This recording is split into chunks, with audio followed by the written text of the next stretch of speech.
They call me Funny Like a Clown podcast. I'm your host, Dennis Wirth. October 17th, 2022 is what he tried to say. This is episode 165. Here to talk about one of my personal favorite comedians. I mean, if you had your own personal Mount Rushmore of comedians, this guy, he'd be on it as one of mine. Not that he was one of the greatest legendary comics that ever lived, but just he fit my style. He did the style of comedy that I liked, and so for me personally, gonna be an honor to talk about Mr. Ron White. They call him Tater Salad. You probably know him better by. As always, today's episode is brought to you by G Vegas Buffalo Sauce. Put the whamma jam in your mouth. Go to www.gvegas.webs.com. Go green, go fresh. Check out their spokesperson, Tim Wakefield, over there, and go to YouTube. They got a new commercial, and it is starring me, Dennis Wirth. You're your host here, and I think we did a great G Vegas Buffalo Sauce commercial. I think we did a great job. Put a leave comment there. Let me know you watched it, and yeah, really proud of the commercial we put out. But hey, Ron White, what's he up to? Let's talk about it, man. Comedian, actor, author, best known, of course, for the Blue Collar Comedy Tour, which is where he made his big break. And yeah, I remember Jeff Foxworthy. I mean, he did everything he wanted to do as a comedian. And, Rodney Dangerfield, we talked about many times on the podcast. As great as a comedian Rodney was, he gave us the next generation of comedians by bringing forward Sam Kinison, Andrew Dice Clay, Roseanne Barr, Tim Allen. I mean, he gave us the next wave of comics. And Jeff Foxworthy decided, you know what? Comedy's done enough for me. I'm going to give back. So his opening acts that have been their openers and, he worked with, he decided, I'm going to make you guys stars. And he put together the Blue Collar Comedy Tour and brought his friends with him. And I guess Larry the Cable Guy later made a joke. They were doing redneck jokes, and Larry said, "When your opening act goes on to make more money than you might be a redneck." Just a shot to Jeff, who gave him a shot. That he went on to be this huge comic. But let's see. Also, his nickname was Tater Salad. He's well known for his nickname and the comedy routine that broke him. I guess is the great comic is. It is one hell of a story, and funny stories or something. Let's see. Put out a book. I had the right to remain silent, but I did not have the ability. I was on the New York Times bestseller list. And hey, you get on the New York Times bestseller list with a book, you're doing pretty good, making money. He's born in Texas, served in the U.S. Navy at the age of 17. He was in there. It was toward the end of the Vietnam War. I'm dating you here, Ron. Don't mean to date you, but these are the facts, baby. He said from a young age he always had a dream of being a comedian. I can relate to that. I loved watching stand-up comedy as a kid, and I always wanted to be a comedian, or at least go. You just, I mean, we grew up. Anything cost money. My father wouldn't let us do because he was a bum. But it costs money. You can't do that. Just sit home. Have nothing, do nothing, be a bum. But that's just theory in life. But just to go to a comedy show was, oh my God, get out of the house. That's unheard of. Who does that? Yeah, normal people do it. That's true. But anyway, so I can relate to, since a young age, I always wanted to try comedy. Never knew how to get started. Every time I'd heard about wind of a comedy show, it was already gone by the time I heard about it. Well, I'm in a small town too, which there wasn't much comedy coming through the small town I grew up in. So I mean, not like today where it's a regular thing. But let's see. He lived in Mexico briefly. He bought his own pottery company down there.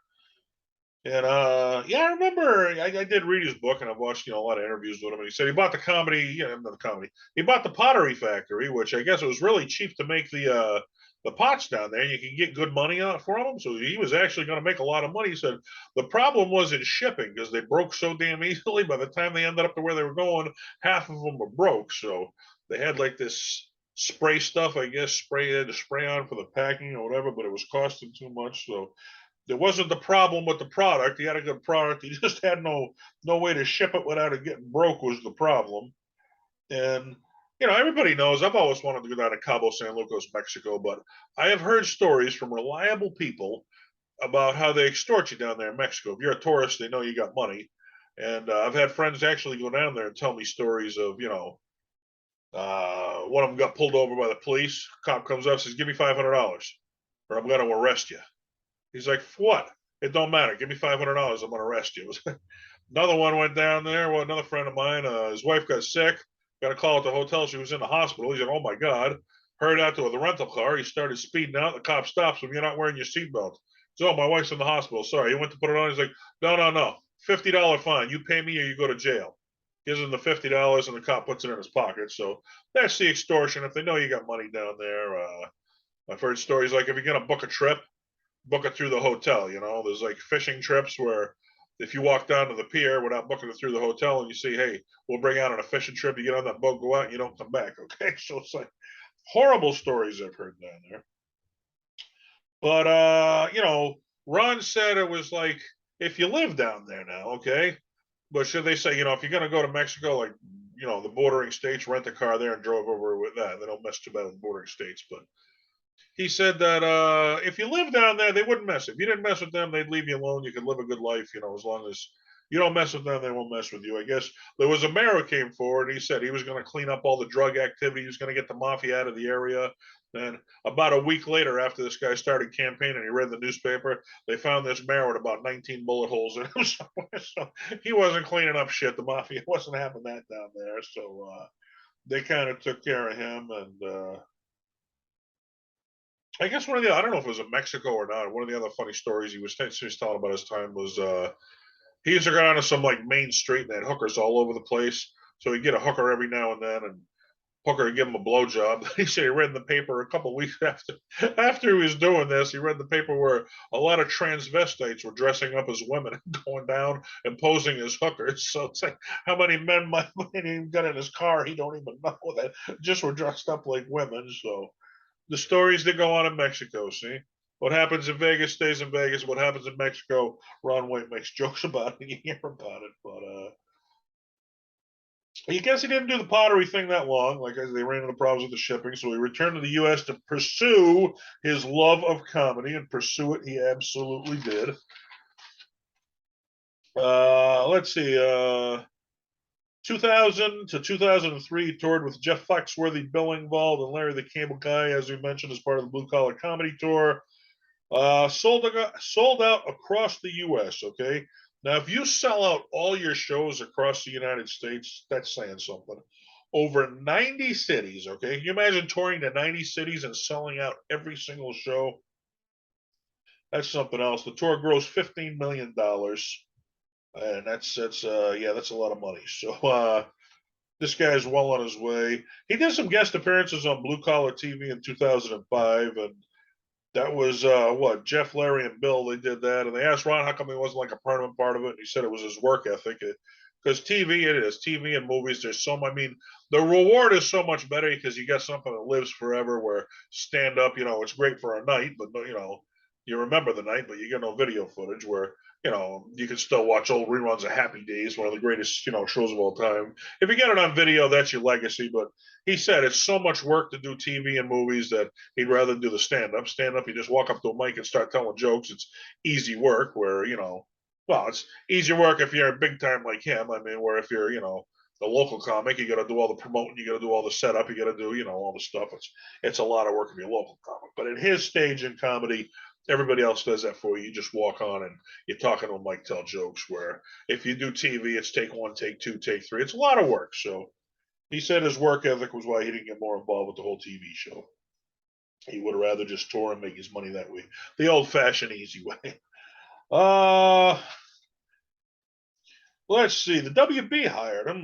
They aired a pilot called The Ron White Show. It was a variety show that had celebrity cameos, some cartoons, and some sketches. I can't say I remember that show, so I don't think it lasted very long. Let's see. He did several episodes of Gong Show, which that's another one that didn't last long. I did happen to see him on there. It was Dave Attell's show. They tried Comedy Central. They tried to bring in like a modern day version of the Gong Show. He was one of the celebrity judges that was on there, and yeah, with all the American Idol and the all the great shows they got, I'm surprised the show didn't make it. Just didn't find its audience, I guess. But what's the other one? American Idol and I can't think. They got a bunch of those shows there. But let's see. He did a bunch of appearances on TV. He was on Kath and Kim, Reno 911, 12 Miles of Bad Road, Sex in the City 2, Horrible Bosses. And he did a cameo in the Rascal Flatts video "Why Wait?" So definitely getting around after you're a known comic.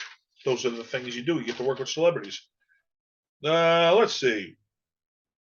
Known for drinking scotch, and smoking cigars as part of his act. If you ever see his act, he's got a scotch in a glass one hand, a cigar in the other. It was, I think, one of the covers of one of his albums one time. And I remember telling a story where I forget where it was, like Nebraska or something. He was doing a show at an Indian reservation casino, and he was about to go on stage, and he grabbed his drinking cigar, which he's known for, and goes to walk on like, you can't drink during this show. If you bring that on stage, we'll cancel the show right now and we'll sue you. He's like, what are you talking about? This is what I do. Come to find out, I guess alcohol was like a big problem, and it like really destroyed the town back in the day. So they decided no more alcohol in that town or whatever it was in that area. And I guess it was a history, maybe the Indians or something, where alcohol really, ruined the civilization there. So they don't allow any drinking whatsoever. He's like, well, who'd you think you were getting? You saw my album cover, so I guess he didn't bring the alcohol on. He did the show, he got paid, and just he never went back. I guess that's a smart move right there, right? But let's see. Yeah, everybody asked him. I was curious of it too. You Google it, you couldn't find out. He wouldn't say what kind of scotch he was drinking. He'd always put in like a glass decanter or something, so you couldn't see. He'd never bring a bottle on stage because if they didn't pay him, they wouldn't be paying this guy for advertising your product. Why is he going to advertise it for free? Which I did an interview with Carl LeBove one time, and I kept asking him a question. And I forget like what airline he likes riding best. He's like, hey, anyone, whatever. And finally, it clicked me like he didn't want to say the name because that's a free promotion for them, which he didn't want to give unless they paid him. And it took me a couple of times asking, oh, okay, now I get it. He don't want to promote it for free. So, yeah, when you get to that level of comedy, I guess that's something you got to watch out for.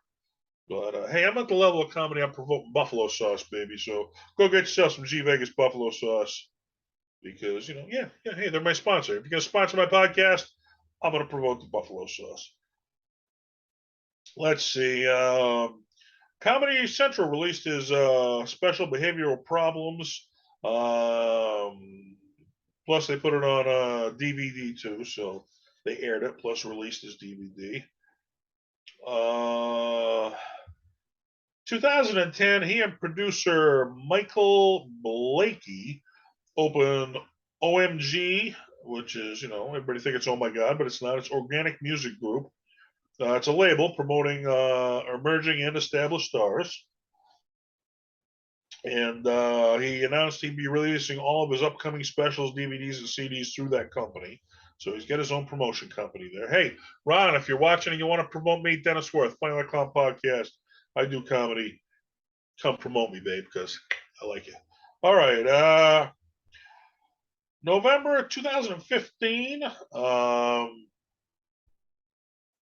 he announced he was running for president of the United States as an independent, which I do remember seeing some YouTube clips on that where he was just doing this off the wall stuff for his campaign. I mean, it was a joke, obviously. He never expected he was going to win president of the United States. After the election, he's like, just the fact that I got my ass kicked so bad. Didn't get many jokes. Didn't get many votes because it was a joke. I think, but I know Pauly Shore did it once. He ran for president. I mean, they do it as a joke just to say you ran, not that you ever expect him to win. And it was a funny joke. He did some funny skits. Who knows? Maybe someday I'll run for fucking mayor or something. I'll do some clips, some fucked up clips that you wouldn't expect of me. All right, let's see. He played Phil in a veteran road manager for a fictional station house band on Showtime series Roadies. Can't say I've seen that, but it does sound interesting. It sounds like something I would want to watch. Let's see. 2022, he announced he was going to be retiring from comedy at the end of the year. Which, yeah, I remember during the pandemic. I remember it was, guy does comedy for a living. You can't do comedy anymore. How the hell do you make money? And I remember he put I watched a video. He put his one of his houses up in Beverly Hills for sale, and he did a tour of the house. And oh my God, this guy was living the lifestyle of the rich and famous, to say the least. And I guess he he went to his financial managers and said, well, the pandemic's here, I'm making money. Let's say I never make another dollar for the rest of my life. What do I do? So apparently you sell your home in Beverly Hills, is what you do. But he was cutting down. But then, I mean, things, started to get back to normal. He's touring again. But 2000, which we're in 2022. So I guess the end of this year, he plans on retiring. Most people say they retire, it's from full-time comedy. I don't think it's that we'll never see the guy again. It's just, retiring from touring full-time. I'm sure he'll pop up every now and then here and there. Because you get the itch out of your, if you're out of the business for too long, you start getting that itch. I gotta go back out there, go back. So once a comedian, you die a comedian. There's no getting out of the business.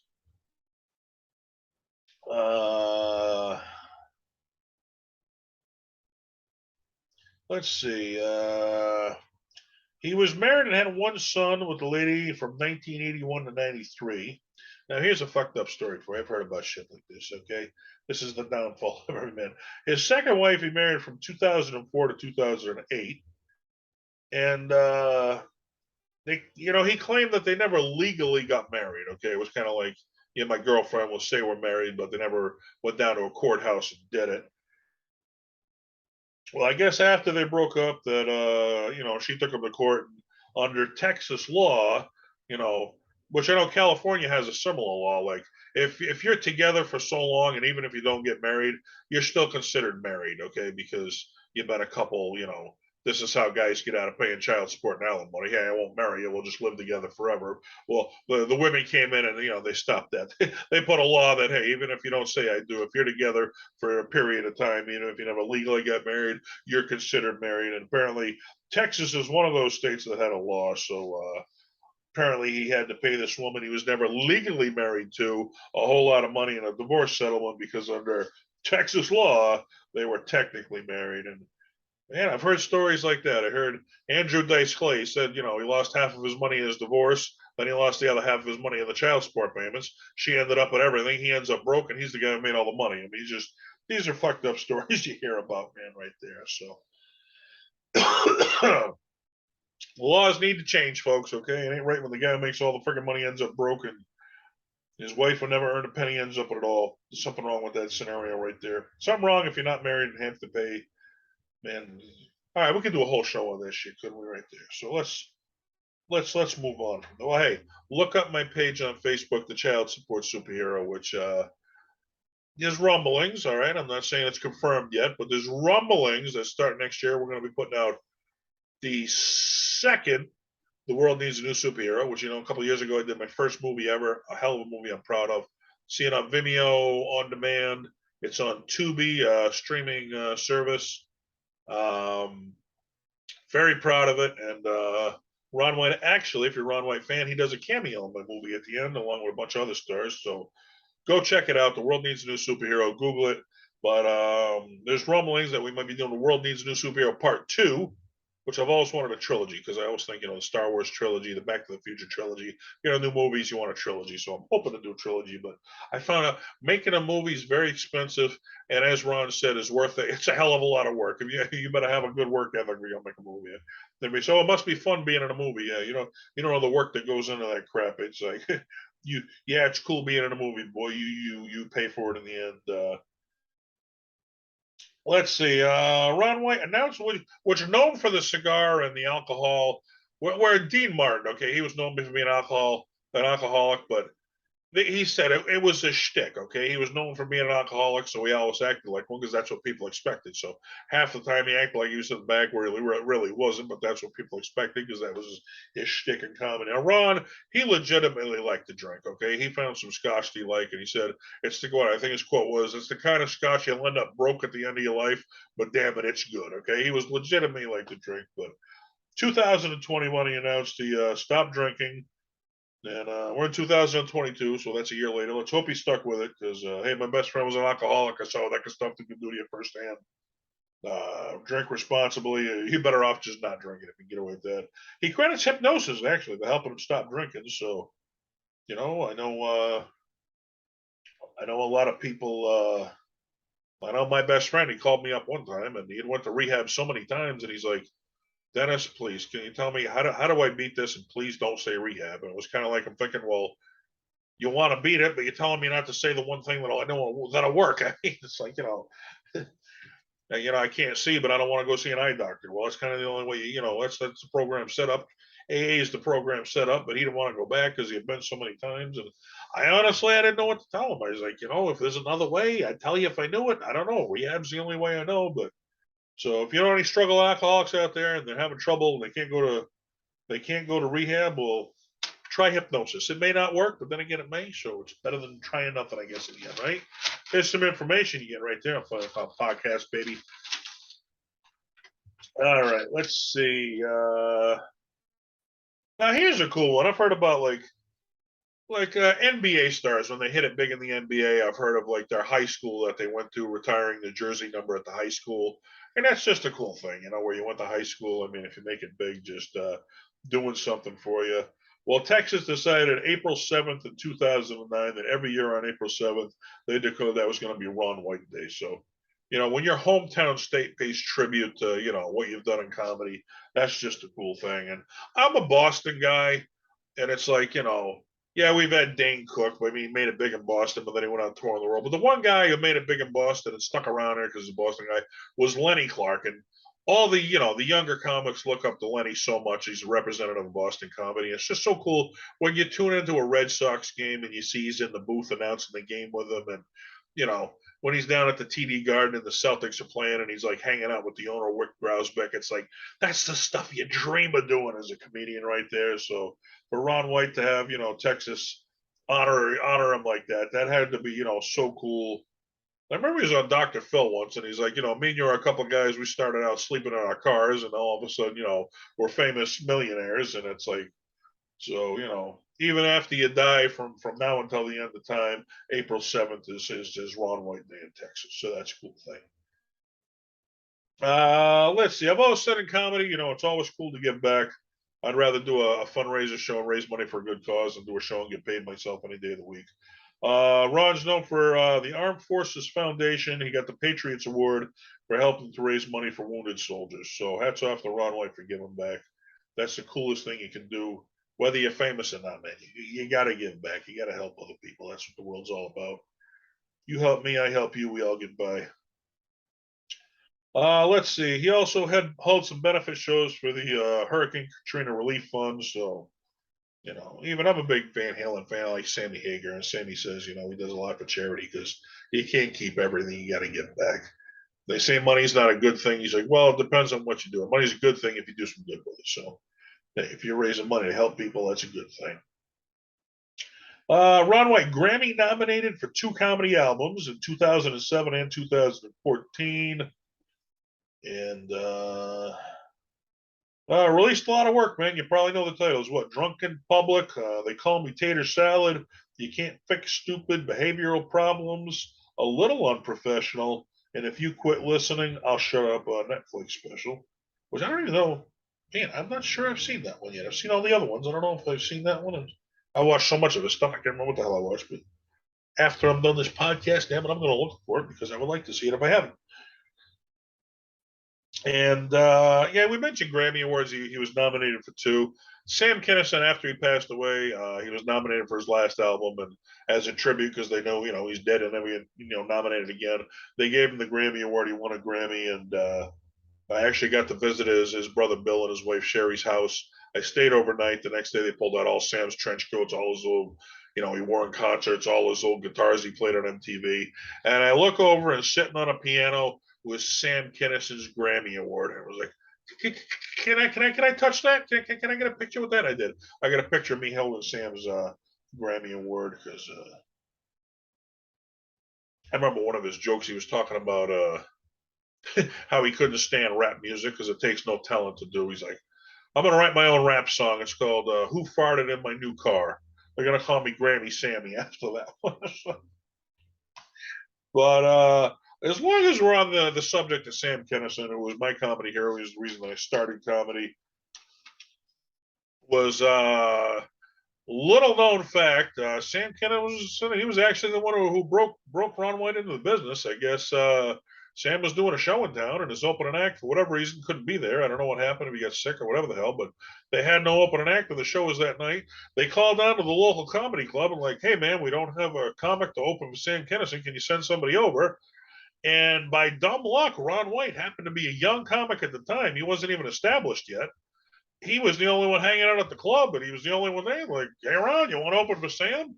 He's like, what's your young comic? I mean, this was before he was ready to open for an act like that. I guess so.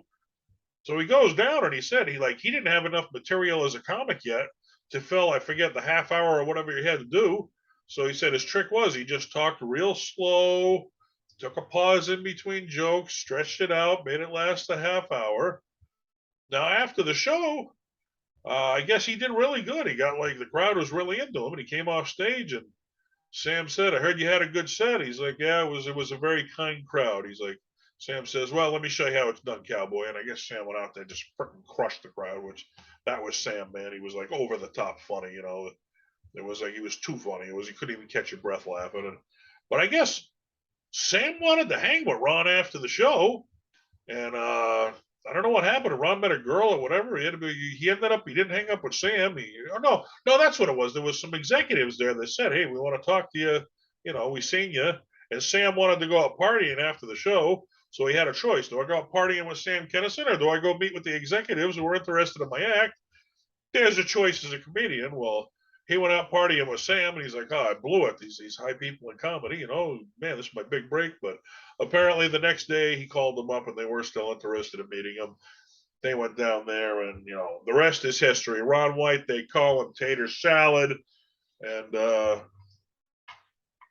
yeah, I just love that style of comedy. I guess I put him in there with my style of comedy, Sam Kinison, obviously, Andrew Dice Clay, Ron White, Artie Lang. I mean, these are just the guys. They do the blue, you know, the blue comedy where you know it's not filthy, but it's dirty, and they just every day say it the way it is. You know, they don't have to think up; they just tell you the way it is. I've always been enamored. I always said now Carlin's down as a genius, okay, and rightfully so. George Carlin was a friggin' genius, but some of his jokes you had to think about for a minute. It's like, what's he talking about? Oh, that's okay. A minute later, all right, that's funny. That's what. You know, I work all day at work. I got to think at work. I don't want to think about my comedy. I just want to come home and just blue collar, just like Ron put it. And hey, that was my kind of comedy. So thank you, Ron, for all the laughs. Thank you. You know, you have a bad day at work, you come home, listen to a little bit of Ron White, and you know, they say laughter can't cure your problems, but they can make you forget about them for a little while. And that's what Ron does. He'll make you forget about your problems for a little while. This is Fun of the Clown Podcast. I'm your host, Dennis Wirth. Thanks for tuning in, guys. Till the next podcast. Tell your friends, tell your neighbors. Tune me in. We're exploring the history of comedy here. And hey, if you love comedy, you want to hear the facts about your favorite comedian, then come on here. This is the best place to do it because, hey, we're going for 200 episodes and we're up to what, 165. So we're getting there, man. And I tell you, this is the best place, in my opinion, if you want to learn the history of comedy. You're a young comic, perfect spot. Fun of the Clown Podcast. Dennis Wirth. Let them know. Good night.